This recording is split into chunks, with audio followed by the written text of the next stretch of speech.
నిజ నిర్ధారణకు అంతిమ నిర్ణయం డిఎన్ఏ టెస్ట్. ఉన్నది ఉన్నట్లుగా వాస్తవాలను శోధించి వివరించే మన డిఎన్ఏ టీవీ, మన రాష్ట్రం, మన ఛానల్.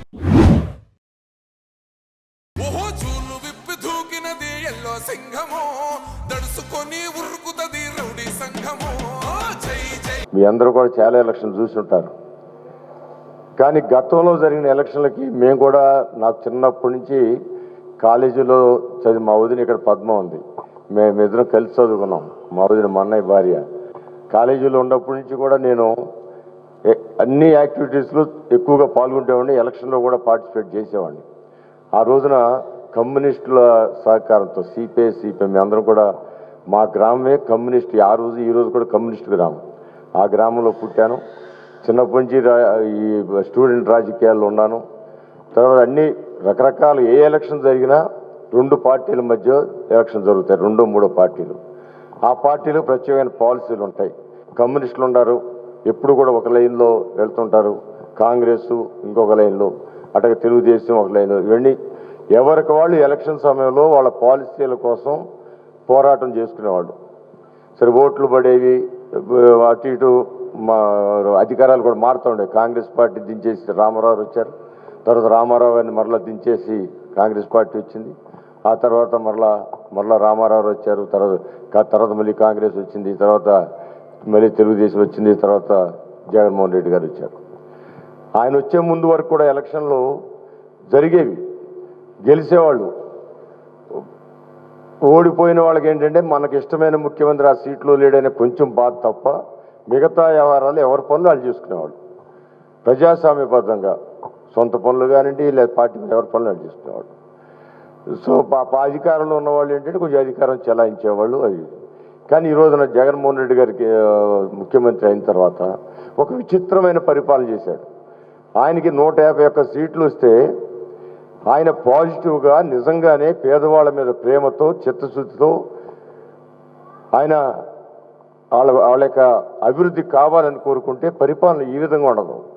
వాళ్ళకి సర్వీస్ చేస్తూ, ఇంకా డెవలప్మెంట్ మీద కూడా మనసు పెట్టి, మరి అదేవిధంగా ప్రజాస్వామ్యబద్ధంగా ఎవరి హక్కులు అందరి హక్కులు కాపాడుతూ రాజకీయం చేసినట్టయితే ఆయన, నేను అనుకోవడం ఈ తరం కాదు ఇంకో తరం కూడా పెద్ద వాయిస్ ప్రతిపక్షానికి ఉండేది కాదేమో. ఇవాళ జగన్మోహన్ రెడ్డి గారి పరిపాలన మొట్టమొదట విధ్వంసంతో మొదలుపెట్టాడు ఆయన. ప్రజావేదిక, మనకు రాజధాని లేకుండా కనీసం ఒక ముఖ్యమంత్రి స్థాయిలో కానీ మంత్రి స్థాయిలో కానీ కూర్చోడానికి ఒక టేబుల్ కూడా లేకుండా ఉన్న పరిస్థితిలో కట్టుబట్టలతో వచ్చేసి ఇక్కడ అన్నీ కూడా సొంతంగా ఏర్పాటు చేసిన దానిలో బస్సులో సుమారు 2-3 నెలల పాటు బస్సులోనే ఉండి పరిపాలన చేసిన నారా చంద్రబాబు నాయుడు గారు ఒక్కొక్కటి నిర్మాణం చేసుకుంటూ వచ్చారు.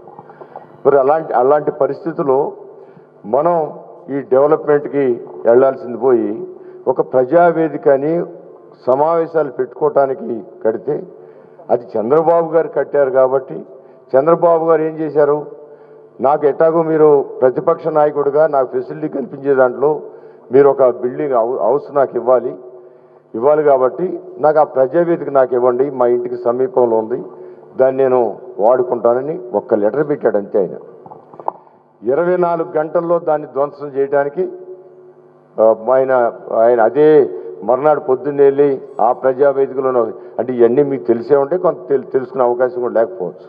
ఆ ప్రజావేదికలో అందరు ఐఏఎస్ ఆఫీసర్లని కూర్చోబెట్టుకుని, ఐపీఎస్ ఆఫీసర్ని కూర్చోబెట్టుకుని సాక్షి పత్రిక రాయించిన ఒక లెటర్ను చదువుతూ, ఇది ప్రజావేదిక ఏ యొక్క అనుమతులు లేకుండా కట్టారు, ఇలాంటివి ఉండకూడదని చెప్పి ధ్వంసం చేయాలని చెప్పి 24 గంటలు దీన్ని ధ్వంసం చేయండి అని చెప్పి దానితో ఆయన పరిపాలన మొదలైంది.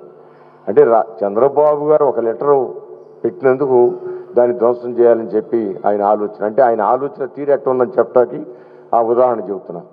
అదే ధ్వంసం చేసిన వాళ్ళు అక్కడే క్లియర్ చేసి ఆ స్థలాన్ని నేను భద్రపరిచారంటే, ధ్వంసం చేసిన గుట్ట అట్టాగే పెట్టారు. ఎందుకు పెట్టారు? ఆయన ఉద్దేశం ఏంటి? చంద్రబాబు గారు అటెళ్తా ఇటెళ్తా దాన్ని చూసి ఏడవాలి అనేది ఆయన ఉద్దేశం. కానీ ఇవాళ దాన్ని చూసిన వాళ్ళందరూ ఈ మెంటలోడు, ఈ తొగ్లకోడు, ఈ పిచ్చోడు దాన్ని ఎందుకు పగలగొట్టినట్టు అంటున్నారని అతనికి బుర్ర, ఆ బుర్ర ఒకటే లైన్లో ఆలోచిస్తే ఆ బుర్రకు తొయ్యదు. ఇవాళ దానివల్ల అనేక మంది మనసులు మారాయి. ఆ పార్టీకి సపోర్ట్ చేసిన అనేక మంది మనసులు మారి. ఇప్పుడు మనకు పెద్ద కరోనా వచ్చింది, అసలు అక్కడ పేషెంట్ పడుకోబెట్టలాగే స్థలం లేక రోడ్ల పక్కన పడుకోబెట్టారు. అదే ప్రజావేదిక నీకు చంద్రబాబు గారు నిజంగా కోపం ఉంటే ఆ ప్రజావేదిక దగ్గర పేషెంట్లు పెట్టు, ఆయన ఇంటికి దగ్గరలో అదే దాన్ని ఉపయోగించుకునే విధానంలో. అలా కాకుండా చంద్రబాబు గారు లెటర్ ఇచ్చాడు, ఈయన విధ్వంసం చేశాడు. దానితో మొదలై ఈ వారం ఏ నాయకుడిని అరెస్ట్ చేయాలి, లేకపోతే ఈ వారం ఎవరిని చంపేయాలి, ఇదే ఆలోచన. ఈ ఆలోచనతో నేను అప్పుడప్పుడు అంటాను, బయట అనకూడదు, పత్రిక ఆయన దగ్గర అసలు అనకూడదేమో. రేపు చంద్రబాబు గారు ముఖ్యమంత్రి అయ్యేది ఖాయం, దాంట్లో ఎవ్వరూ ఆపలేదు. ఎందుకంటే ఏ సర్వేలు చూసుకోండి, నేషనల్ సర్వేలు ఎప్పుడు ఫెయిల్ అవ్వాలి. ఏదన్నా 10 సర్వేలు చేస్తే ఒకటి ఫెయిల్ అయిందేమో, కానీ 10 సర్వేలు వచ్చిన 9 మంది చెప్పిన ఎక్కడ ఫెయిల్ కాల. నేను ఏమంటానంటే, చంద్రబాబు గారు అక్కడ ముఖ్యమంత్రిగా ప్రమాణ స్వీకారం చేసేటప్పుడు నేను ఇక్కడ ఒక నిలువెత్తు బొమ్మ జగన్మోహన్ రెడ్డి గారిది తయారు చేసి పాలు పోద్దాం అనుకుంటున్నాను. నేను అది తప్పో ఒప్పో నాకు తెలియదు, కానీ ఆయనకు పాలు పోద్దాం. ఎందుకంటే ఈ పార్టీని, తెలుగుదేశం పార్టీని ఒక కూటమిగా ఏర్పడటం కోసం కానివ్వండి, లేకపోతే ఈ పార్టీని ఆయన 53 రోజులు జైల్లో, ఆ వయసులో జైల్లోకి వెళ్ళినా ఏమాత్రం జడవకుండా ఆయన వచ్చి మీటింగులు చెప్పిన విధానం కానివ్వండి, ఈ 5 సంవత్సరాలు ఆయన పడిన కష్టం, ఎండ నేను చూస్తున్నారు కమ్మా. ఈ ఎండలో ఏ విధంగా రోజుకు 3 మీటింగులు మాట్లాడుతున్నాను ఎండలో. మీరు అనర్గళంగా మాట్లాడు, మాకు 4 రోజులు మాట్లాడడానికి నాకు అప్పుడే నోరు బొంగిరిపోయింది. మరి ఆయన 5 సంవత్సరాల నుంచి మాట్లాడుతూనే ఉంటారు. ఆయన అంత కష్టపడి, ఆయన ఎంత కష్టపడ్డాడో, ఈయన యొక్క చేసిన ఈ విధ్వంసం కూడా తెలుగుదేశం పార్టీని అభివృద్ధి పరచుకోవడానికి కానీ, జనసేన పార్టీ ముందుకు రావడానికి కానీ, బీజేపీ పార్టీతో కూటమి ఏర్పడడానికి ఇవన్నీ కూడా ఆయనే కారణం. కాబట్టి ఆయనకి పాలు పోయాలని నేను అనుకుంటున్నా. ఇది తప్పో ఒప్పో నాకు తెలియదు, కానీ నాకు అనిపిస్తూ ఉంది ఈ పార్టీ చక్రాలు పెట్టి చెమటోడ్చి ఆయన అన్నం తినకుండా నిద్రపోకుండా తిప్పి పార్టీని బాగా ఆకాశవంతకి, చంద్రబాబు గారి పార్టీని ఆకాశవంతం తీసుకెళ్లిన వ్యక్తుల్లో ఈయన కూడా భాగస్వామ్యం ఉందనేది నేను అనుకుంటాను. ఇది జోక్గా చెబుతున్నాను, దీన్ని సీరియస్గా తీసుకోవద్దు. ఏదేమైనా కూడా ఇవాళ అన్నిటికంటే ముఖ్యంగా మనం ఆలోచించాల్సింది రాజధాని. ఇది విజయవాడ యొక్క కోరిక ఇవాళ కాదండి, స్వాతంత్రం వచ్చిన దగ్గర నుంచి కూడా తమిళనాడు నుంచి విడిపోయినప్పుడు విజయవాడే రాజధాని కావాలని చాలా ఓటింగ్ పెడితే ఎక్కువ భాగం విజయవాడ రాజధాని కావాలన్నారు. దానికి కారణం ఏంటి? విజయవాడ రాజకీయ చైతన్యం కలిగిన నగరం అనేది ఆ రోజు ప్రసిద్ధి. అది ఎందుకంటే ఈ పత్రికలు ఉంటాయి కదండి, ఆంధ్రప్రభ, ఆ రోజుల్లో ఆంధ్రప్రభ పత్రిక అంటే చాలా ఫేమస్. ఇవాళ పత్రిక కనపడతలేదు, ఆంధ్రప్రభ నిదానంగా నడుస్తూ ఉంది. ఆంధ్రజ్యోతి, ఆంధ్రప్రభ, ఆంధ్రపత్రిక, ఇండియన్ ఎక్స్ప్రెస్, ఈ పత్రికలు చాలా పురాతనమైన, స్వాతంత్రం రాకముందు నుంచి ఉన్న పత్రికలు. ఆ పత్రికలు హైదరాబాద్లో కూడా లేవు, విశాఖపట్నంలో లేవు. ఇక్కడ మాత్రమే, మన విజయవాడ మాత్రమే ఆ పత్రిక సంపాదకులు అందరూ ఉన్నారు. ఆ పత్రిక ప్రింట్ అయ్యేది ఇక్కడి నుంచి కార్ల మీద ఈ ఆంధ్ర రాష్ట్రం, తెలుగు రాష్ట్రాలన్నిటికీ కూడా వెళ్ళింది. అందుకే రాజకీయ చైతన్యం కలిగిన నగరం. యమాయములైన ఆ వ్యక్తులు రాజకీయ నాయకులుగా ఈ జిల్లాలో ఉన్నారు. కానీ ఆ రోజున రాయలసీమ నాయకులు లేకపోతే ఇంకొక నాయకులు దాన్ని పక్కదారి పట్టించి ఓటింగు మెజారిటీ వచ్చినా కూడా ఇక్కడ కమ్యూనిస్టులు ఉన్నారు, కమ్యూనిస్టులు పరిపాలన సాగనీరు. రోజు మనం ఏ కార్యక్రమం చేసినా వచ్చి కూర్చుంటారు, రోడ్లు గడ్డం కూర్చుంటారు. అందువల్ల అక్కడ రాజధాని సాగదు. అందుకని కర్నూలు పెట్టారు. కర్నూలు నుంచి హైదరాబాద్ వేరే కారణాల వల్ల వెళ్ళిపోయింది. అంటే అప్పుడు రాజధాని రావాల్సిన విజయవాడ నగరం మొన్న చంద్రబాబు గారు అనౌన్స్ చేశారు. తప్పటికి ఎవరికన్నా మనకు రాజధాని కావాలని ఒక పట్టుదల రావటం, లేదా 10 మంది కూర్చొని ఒక మీటింగ్ పెట్టి ఒక పేపర్కి స్టేట్మెంట్ ఇవ్వటము, లేకపోతే ఎవరన్నా నిరసన తెలియ మాకు రాజధాని విజయవాడ అయిపోతే ఊరుకోమని చెప్పి ఎవరిని అనటం ఎక్కడ జరగలేదు కదండి. ఆయన అనౌన్స్ చేసే వరకు కూడా మనకి ఈ రాజధాని ఆలోచన ఉందేమో కానీ ఎక్స్ప్రెస్ అవ్వాల. మరి ఆయన అనౌన్స్ చేశారు. ఈరోజు రాష్ట్రంలో ఉన్న పరిస్థితులు చూస్తుంటే చాలా బాధగా ఉంది. అదేవిధంగా మరి ఈరోజు నారా చంద్రబాబు నాయుడు గారి పుట్టినరోజు సందర్భంగా ముందుగా ఆయనకి పుట్టినరోజు శుభాకాంక్షలు తెలియజేస్తూ, 74 సంవత్సరాలైనప్పటికీ కూడా ఈ ఆంధ్ర రాష్ట్రం కోసం నిత్యం పోరాడుతూనే ఉన్నారు. ఆయన చూసి నాలాంటి యువత నేర్చుకోవాల్సింది రాజకీయంగా చాలా ఉంది. ఎందుకంటే ఈ రాష్ట్రం జగన్మోహన్ రెడ్డి చేతిలో పెడితే ఏం చేశాడో మనకు తెలుసు. మూడు రాజధానులు అన్నాడు, ఒక్క రాజధాని కూడా కంప్లీట్ చేయలేదు.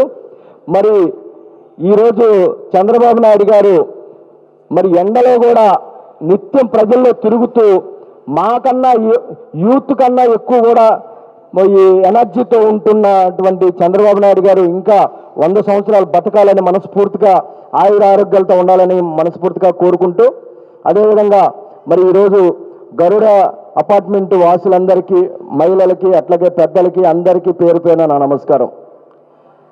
మిమ్మల్ని అందరినీ చూస్తూ ఉంటే గర్వంగా ఉంది.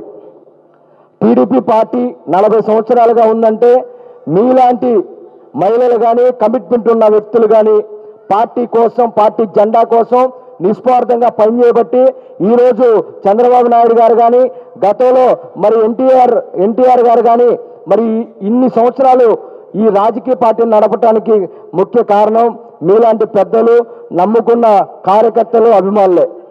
అదేవిధంగా ఈరోజు చూస్తూ ఉంటే కులాలకి, మతాలకి అతీతంగా కూడా ఈరోజు రాష్ట్రం అంతా కూడా ఒకటే చూస్తూ ఉంది. కూటమిని గెలిపించాలి. కూటమిని ఎందుకు గెలిపించాలంటే మనకు సరైన రాజధాని లేదు, సరైన రోడ్లు లేవు, యువతకు ఉద్యోగాలు లేవు, ఎక్కడ అభివృద్ధి లేదు. ఎవరైనా పోరాడటానికి రోడ్డు మీదకి వస్తే వాళ్ళకి అక్రమంగా కేసులు పెడతా ఉన్నాడు జగన్మోహన్ రెడ్డి.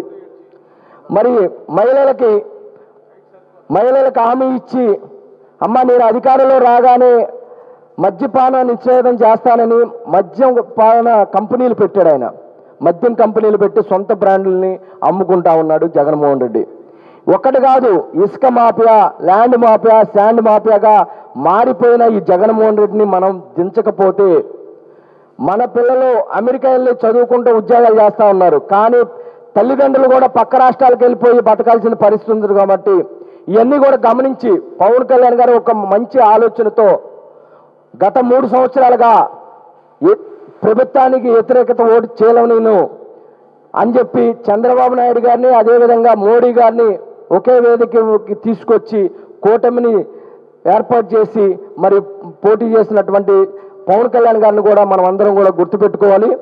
మరి విజయవాడలో ఒక్క సీటు పశ్చిమ నియోజకవర్గం ఇచ్చినప్పటికి కూడా అది కూడా బీజేపీ కోసం త్యాగం చేసి ఈ రాష్ట్రం బాగుండాలంటే మనం తగ్గకపోతే ఈ రాష్ట్ర భవిష్యత్తు కూడా అంధకారంలోకి వెళ్ళిపోద్దని ఒక నిస్వార్థంగా పవన్ కళ్యాణ్ గారు మరి ఈ కూటమిని సెట్ చేయటం జరిగింది.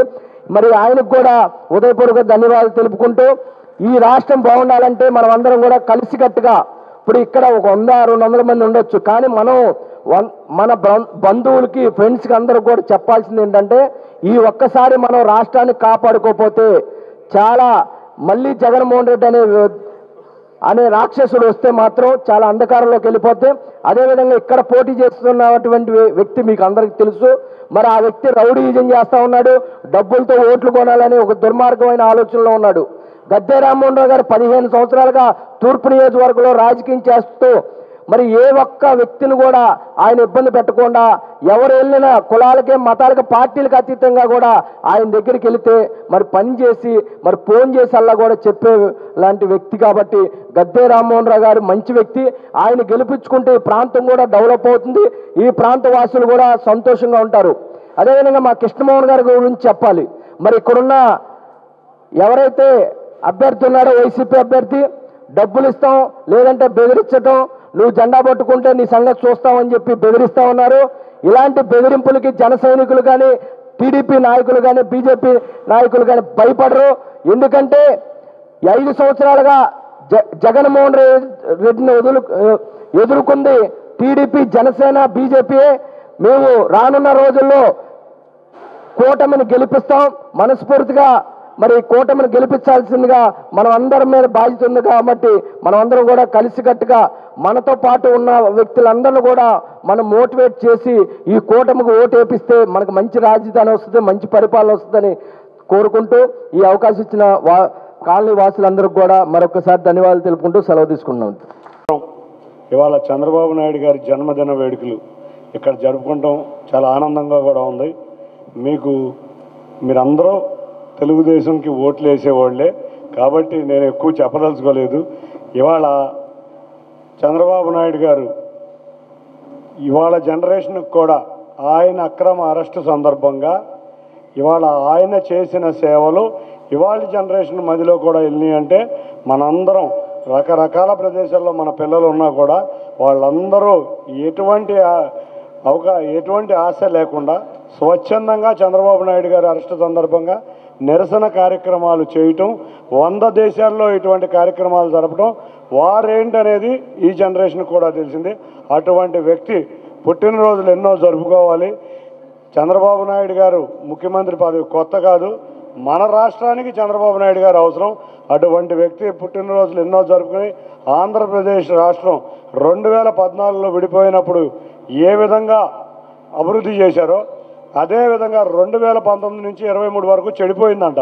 ఎందుకు చెడిపోయిందంటే యువత అందరినీ మద్యానికి కానీ లేకపోతే గంజాయికి కానీ అలవాటు చేశారు. అటువంటి చెడిపోయిన రాష్ట్రంలో గాడిలోకి రావాలన్నా నారా చంద్రబాబు నాయుడు గారు, పవన్ కళ్యాణ్ గారు ఎన్డీఏ ప్రభుత్వం ఆధ్వర్యంలో గాడిలోకి వస్తుంది. అది మీకు నాకు అందరికీ తెలుసు.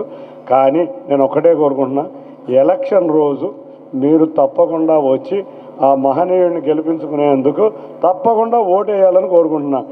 ఏ అపార్ట్మెంట్లో ఓటు వేయకపోయినా మీకు తెలుస్తుంది కాబట్టి అందరినీ దగ్గరుండి తీసుకువెళ్లాల్సిందిగా కోరుతున్నాను. మీరందరూ తెలుగుదేశమే. మీకు మళ్ళీ ఇంకోసారి చెప్పాల్సిన పని లేదు. సైకిల్ గురించి, మన రాష్ట్రం గురించి చెప్పాల్సిన పని లేదు. మన అమరావతి కావాలి, మన విజయవాడ కావాలి. అందులో విజయవాడ ప్రాంతం అంటేనే బాగా విజ్ఞులు. విజయవాడ ప్రాంతంలో ఏ విధంగా వెళ్తుంది రాజకీయం అని రాష్ట్రం అంతా గమనిస్తుంది. అటువంటి గమనించే ప్రాంతంలో మనం చక్కగా వియోజాలి. ఇక్కడ ఒకటే అర్థం చేసుకోండి, మన పార్టీలో గెలిచారు, మన పార్టీలో కొంతమందికి రాజకీయ భవిష్యత్తు వచ్చింది, కానీ వాళ్ళ తండ్రి గారికి కూడా రాజకీయ భవిష్యత్తు వచ్చింది మన పార్టీలోనే. కానీ మన పార్టీ ఆఫీసు మీద దాడి చేశారు అన్న విషయం ఎవ్వరూ కూడా మర్చిపోవద్దు. అంతేకాకుండా ఇంకో వ్యక్తి మన దగ్గర, మా కుటుంబంలోని వ్యక్తి 2 సార్లు ఎంపీ అయ్యారు. విమర్శించవచ్చు, పాలసీ మ్యాటర్గా ఎట్లాగైనా విమర్శించండి. వసంత కృష్ణప్రసాద్ గారు వచ్చారు, జగన్ అసలు పాలసీ మ్యాటర్గా విమర్శించే కానీ వ్యక్తిగతంగా విమర్శించలేదు. ఇక్కడ వ్యక్తిగతంగా విమర్శిస్తున్నారు. అంటే ఆ పదవి రాలేదని 9 సంవత్సరాల 9 నెలలు అధికారంలో ఉండి తెలుగుదేశం వల్ల ఎంపీ అయ్యి ఇవాళ 3 నెలల్లో పదవి రాలేదని వ్యక్తిగత విమర్శలకు వెళ్తున్నారు. అటువంటి వ్యక్తులు ఇద్దరిని ప్రజా జీవితంలో కనపడనంత మెజారిటీతో ఈ తూర్పు నియోజకవర్గంలో గద్దె రామ్మోహన్ రావాలని కోరుకుంటూ మీ అందరూ ఈ 2 విషయాలు గుర్తుంచుకుని కసిగా పనిచేయాలి, కోపంగా పనిచేయాలి, నేను చేయాలి కోరుకుంటూ అందరికీ పేరు పేరున ధన్యవాదాలు తెలుపుకుంటూ ఇక్కడ మన నారా చంద్రబాబు నాయుడు గారి కేకు ఇవాళ మా ఆఫీస్లో కూడా 11:30కి పెట్టాం. ఇక్కడ మొదటిసారిగా కట్ చేస్తున్నందుకు నాకు మీ అవకాశం ఇచ్చిన మీ అందరికీ పేరు పేరున, మగవాళ్ళ కన్నా ఆడవారు చాలా కసిగా ఉన్నారు కాబట్టి మగవారిలో కూడా కసి పెరగాలని కోరుకుంటూ అందరికీ పేరు పేరున ధన్యవాదాలు తెలుపుకుంటూ థ్యాంక్ యూ. ఇవాళ మనకి అండగా నిలిచిన పవన్ కళ్యాణ్ గారికి, ఇప్పుడు చంద్రబాబు నాయుడు గారికి అగ్నికి ఆజ్యం తోడైనట్టు ఇవాళ పవన్ కళ్యాణ్ గారు మన అరెస్టు సమయంలో వారు వ్యవహరించిన తీరు మన అందరి గుండెల్లోకి పవన్ కళ్యాణ్ గారు వెళ్ళిపోయారు. నిన్న మా యొక్క నామినేషన్ ర్యాలీలో కూడా చిరంజీవి గారి అభిమానులే కానీ, జనసేనే కానీ, భారతీయ జనతా పార్టీ కానీ, అన్నిటికన్నా ముఖ్యంగా మందకృష్ణ మాదిక్ గారి ఆధ్వర్యంలో మా ఎంఆర్పిఎస్ గారి బ్రహ్మాండంగా పనిచేశారు. తప్పకుండా దూకినది ఎల్లో సింహమో, దడుసుకొని ఉరుకుతది రౌడీ సంఘమో. జై జై చంద్రన్న జై జై జై, నిన్న పేదవడన్న ముందడుగై ఓరమి సమ్మెని పెట్టినది తెలుగుదేశమో, తల రాత మార్చుకుంటది ఆంధ్ర రాష్ట్రమో. జై జై చంద్రన్న జై జై జై, నిన్న పేదవడన్న ముందడుగై.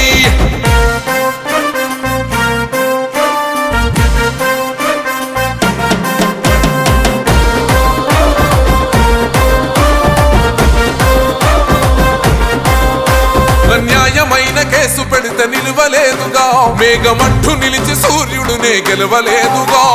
న్యాయమైన తీర్పుని మీరిన్నరు కదా, రేపు తూర్పున ఉదయించేది చంద్రుడే కదా. పసుపు రాసుకుంటది ప్రతి గడప, పండగొస్తది ప్రతి ఇంటి నొదలక, కళ్ళ చూస్తది